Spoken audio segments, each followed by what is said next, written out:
Okay, let's just get a little glimmer of this view. Wow. Do you have a side of your face that you like better? Let's see. Because I think I like this side better, but it's since you're the guest, you can choose. Wait, should I be on that side? Wait, you like that side?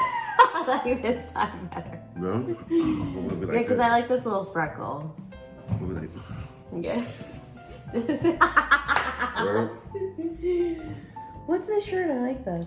the cast and crew of the Equalizer got this one. Wait, how Yeah, cute. right? That's cool. That's very They call me cool. Two-Take Tory on the set. We always, To take Tory. yeah. That means you're really good. No, I don't know about all that. I think we have a great, crew, great cast, and we have great writers, and it's always And you have Queen the things that. Latifah. Okay, Queen Latifah. I mean, Yeah, it was the most amazing. can you pass on a message that I think she's a really cool gal? I will pass on that message. Actually, Do you I think that she's she a would- very cool girl, Really a cool. cool woman. She's a boss. That's what I mean. Guys, this is Tory Kittles, Hello, actor, producer, writer, friend, good friend. human, Friend. found it. Yeah, Is on the Equalizer. I am Equalizer. And- Sundays, 8 o'clock on CBS. And he has a new project coming out that I am in as well called Among the Beasts, Among the Beasts. which you're also a producer on. I am, yeah. I had the good fortune of being brought into this project by Matthew Newton, amazing writer, director, who's done some incredible films. It's actually his film, Who We Are Now with Julianne Nicholson, was what I watched, and I said, oh, I really want to work with him. Yes. Yeah. So amazing. She's amazing. She's like, she is so fantastic. she's, I think, one of the most incredible working actors today. I agree. Did you Yeah. see her in Mayor of Easttown, by the way? Of course.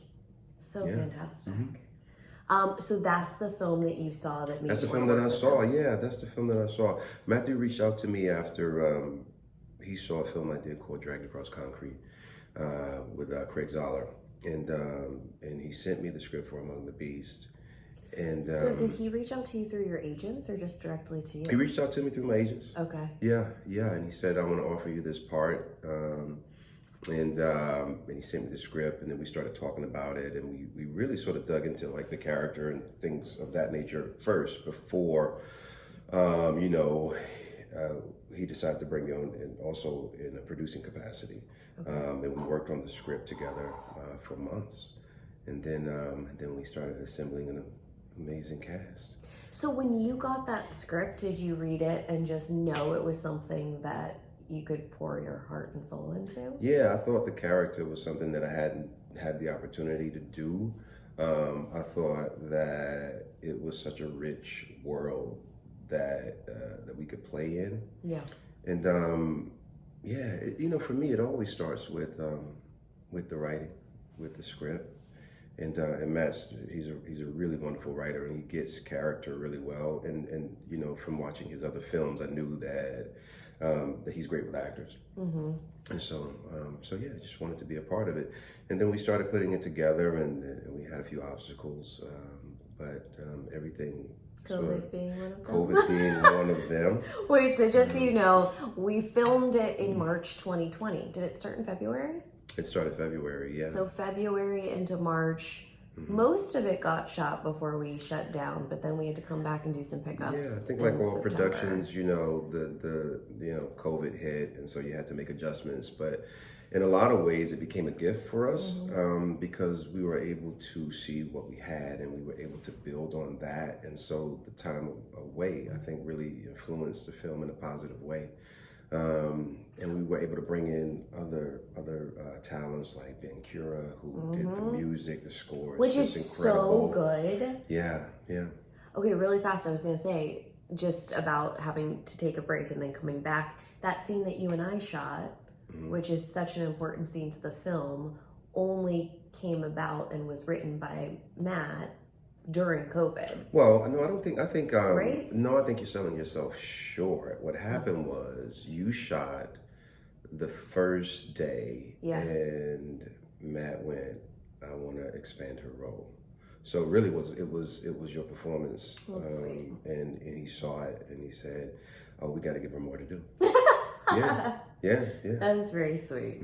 Okay, because you're the producer and I'm not worried that you're going to spill anything that you can't say, can you just give a little summary about Among the Beasts that we can know? Well, Among the Beasts is about a former Marine teaming up with a gangster's daughter to find a missing girl, or Oh, that was very multiple succinct.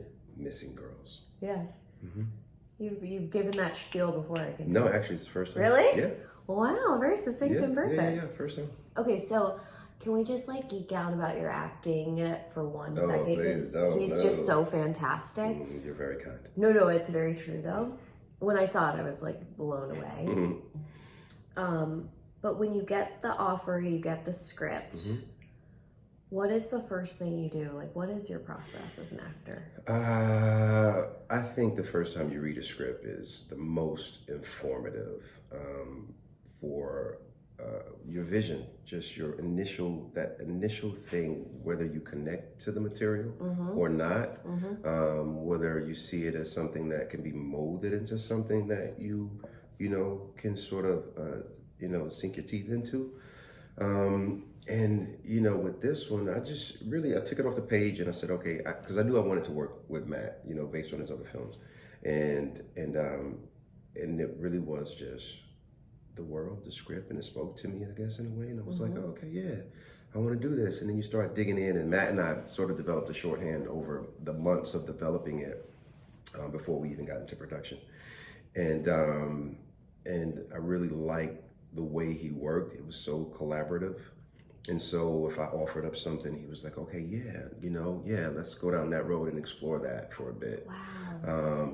So a lot of things changed actually from the first time I read it until we got into production. But it's always the story. It's always the story. So do you read the script like a million times then? Do you like work on it scene by scene?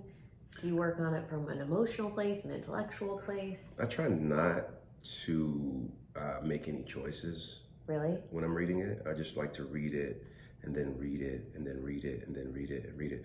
I think I read somewhere that Anthony Hopkins reads. Yes, I read that too, like 100 times. 100 times, right? Yes. Yeah, well, because I come from the theater, there's something about like knowing it and uncovering it and not only just your character, but how you fit within the structure of the piece and what everybody else is doing. And just really trying to let that sink into your bones, and Matt and I had, so many months before we got into production. So, and just reading it and talking about it, it sort of was already in me when we got ready to film. So I don't like to think about the words so much. I like to think about the intentions. I know, Matt will probably be like, yeah, that's why you were, messing up my language. but no, I like to know it so well that I don't have to think about it. So then if you're in between scenes, because obviously there's always long breaks on set when they're resetting scenes and doing lighting and things, in between sets, are you thinking and doing the work, or do you just trust that your previous work is in your body and like ready to go? Yeah, I think, by the time you get to production and shooting a specific scene, you know what it calls for. And I will say, I think, Carmen Cabana, who shot the movie, it looks really incredible. And she moved really quickly. It wasn't like I was sitting around a lot, we were sort of making it happen. It was the independent spirit, like this is a totally independent film. And so, everybody was just sort of on the same page about, okay, we need this. We don't have a lot of time. Let's go get it. But we never felt rushed at the same time. I it was never just felt like rushed, we were taking our time, but we weren't wasting our time. And and so for me, if I know, that there's a particular scene that, is coming up, say maybe, a fight scene, and some action is required, and we rehearsed that, and we had the great Jeff Amata, oh my gosh, he was who so did fantastic. films like, Born Identity and so many other films. Like he's just a legend in the stunt world and fight choreography. And he came in and he, I worked with him actually before we started did filming. Yeah. I went and down here he was training out of down in Essential Studio in Marina Del Rey, which is where Bruce Lee used to train. Wow! Oh my god. Yeah. So yeah, we had a. And did that help you get in the ex-Marine like mindset then, like having that kind of drill? It actually centered me in a way going into the performance. Really? Because it was we did a lot of sort of different fight styles, but it was all based on like this sort of movement and being free and flowing. And Jeff was really great at just just sort of mentoring me through that whole process, and I just sort of gave over to it. And and you see the fight scenes in the movie. They're pretty so good. They're pretty good. Yeah, we had a lot of great fight guys. Actually, Victor Plajas, who is one of the stunt guys on the film, is also my stunt guy for Equalizer. Wait, really? Yeah. Wait, did you know that? Did it just happen? No, or did you get hired? he brought it up while we were shooting Among the Beasts. He was like, "Hey, I think I'm gonna go do this next project, with you on the Equalizer." And I was like, "Oh, this is great," because he's incredible. Some of the stuff these guys do. Isn't that such a reminder that like it's such a small world? It's a very small world. Yeah. It's like I love that part of it. Yeah.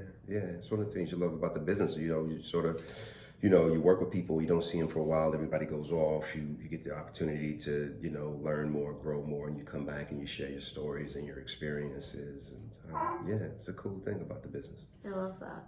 Is this the first thing that you've produced? It is. Yeah. And like, what is the main takeaway from it, other than the fact that you love it and you want to keep doing it? Find something that you care about, put your heart into it, and make it happen. Don't wait around for anybody to tell you that, don't wait for permission, just go do it, Yeah. And that's sort of what we did. Like, this is truly an independent film, and everybody came in with that spirit and, and put their souls into it, and you can see it, when you watch the movie, like you feel that energy. So, it's something that's always been sort of close to me. I had another project that I've been working on with the late great Chadwick Boseman, and that we put some energy into, and we didn't get to see it come to fruition. But I learned so much from the development process, working with him, and just the stages, and like really digging into what it is you're saying with a particular piece. You know what I mean? Yeah. So Do you feel like if you were going to tell somebody what you wanted them to take away from this piece, Among the Beasts, is there something that you can say right now, or would it be giving away? No, I think you know what? We made a movie for the audience, and that's one of the things you can do, when you're coming at it from an independent, from that independent world, is that this movie is for the audience. We wanted to make a big sort of film in scope. We didn't have a lot of resources to do it, but because there's so many great things that you find, that you have to find, because you can't just bail yourself out with money. Yeah. You know what I mean? Where you have to really be creative and think about, okay, how can we do this? Yeah. Oh, and then you find out this actually is a better way than if we just had the luxury of, we can go block off Times Square and shoot down there. Yes. You know what I mean? Yeah. So you mean we couldn't block off Times Square for we this could project? not for this one, maybe the next shoot. one. Yeah. Okay. Any other projects after Equalizer? Or Yeah. Trying to figure that out? Well, after Equalizer, Matt and I have a couple of other projects that we're working on. So this is like a lifelong collaboration you've established with this man? He's really, I really love his storytelling. He's great to collaborate with. We're writing a couple things together. And I love how he deals with actors. I think Me too. he gets great performances out of actors. He just makes it so fun. Like it it's the reason as an actor you do what you do. It's to play, and I think he really plays into that and feeds the actors things that they need and things that they didn't even know that they needed. Like in between takes, he would just come up and whisper into my ear these completely different thoughts and ideas, and I was like, great. And because we didn't have that much time, it's like you didn't have time to overthink it in your head. You were like, we gotta go. So then you just did it. And it felt so freeing and so fun. Yeah, I mean, and you know, your performance is incredible. Libe Barer, so amazing. Sarunas J, Jon Bass, Jim Norton, Yes, and Jeremy Holm, my man Jeremy. You know, like everybody just came in really and just contributed so much to this. This particular and no process. matter how big or small a part was, it's everybody finds this thing that is so indispensable. Yeah, to the you know, when they storytelling. say that, sort of like, you know, they're on their small, small parts. It's really only real in small. his film. Yeah, because there's nothing goes to waste, you No, know, like every moment counts, you know, Yeah. and it's tied into another moment, you know what I mean? Oh my God, even that, I'm And not going to say it right those now. young women, those young Yes. girls. Oh my God, I'm like, how did you summon any of them? I know, yeah, they were incredible. And even that moment in the park. I can't talk about that. We're not saying that, I but don't know like what you're talking even about. that moment, I don't know what you're talking about. I think about it like Yeah. just randomly throughout my day. I'm like, wow, that was a freaking brilliant move right there. There's so many, like I'm so proud of this film. I'm so proud of how it came together. And Isn't that such a good feeling? it's a when you great can really feeling. look at Yeah, your like work you and be like, go, I'm all proud. right, you make something, you put it out into the world, you know, and you know that you're doing this for, you know, for an audience, you know, but it's like, it's something that you really believe in and you just put it out there and you let it grow. And the response that we're getting just from the initial trailer drop, Really? like so many people, you know, have given us so much love. So it's great. So then that's interesting, like, you know, because as an actor, you do your work, then it's completely out of your hands for it to be edited, all the Not other as a things. producer.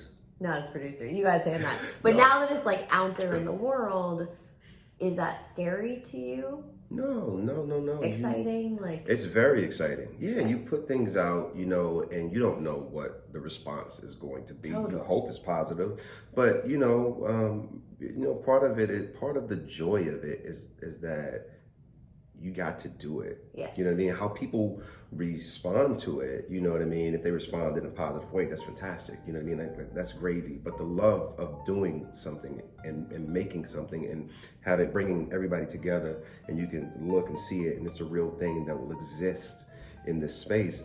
You know, like that's, to me, that's the big win, you Totally. know. Now, yes, we want audiences to, you know, to Like love it. it, please. You know, at least like it. Yes, Right, I think at you least will like it. definitely At least like love it. Yeah, but it's for them, so I think they will. Check out Among the Beast, dropping February 10th. It's on iTunes. It'll be on other platforms, but go get it February 10th, next Friday. Yes, next Friday. And also pre-order it if possible. Pre-order it right now. On Actually, iTunes. Immediately. And maybe, just please do it. Please. Please.